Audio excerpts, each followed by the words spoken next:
Rights groups are sounding the alarm over what they're calling a rapid and deeply troubling escalation in Iran's use of the death penalty, and the headline says it all: executions surge in Iran since ceasefire. Iran has long ranked among the world's most frequent users of capital punishment, but over the last 2 months, the pace of hangings and death sentences appears to have accelerated sharply. This week alone, 4 prisoners were executed on charges ranging from espionage to terrorism. And rights groups say that in most of these cases, the defendants never received anything close to a fair trial. Omid Mamarian, a senior analyst at the Washington-based human rights think tank Dawn, put it bluntly. He says many of these executions follow extremely rapid judicial proceedings where defendants have little or no access to legal counsel, face fundamentally unfair trials, and are often convicted on the basis of confessions extracted under torture. So what's driving this? The backdrop matters here.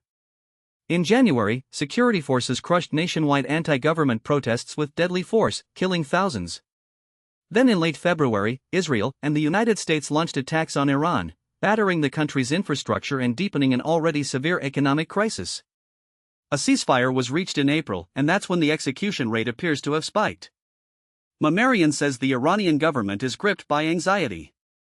Officials fear that any spark could trigger another wave of unrest, and they're trying to project that they remain fully in control, willing to impose the harshest punishments on anyone seen as challenging the state. The names behind the numbers tell the real story. Mohammad Abbasi, arrested alongside his daughter for allegedly killing a police officer during January's protests, was executed this week. State television aired what rights groups say were forced confessions. Iran Human Rights Director Mahmoud Amirimoghaddam noted that Abbasi was the 15th detainee from the January protests to be executed since mid-March. Also hanged this week, a 29-year-old student convicted of collaborating with the US and Israel, and another man charged with receiving Mossad training in Nepal.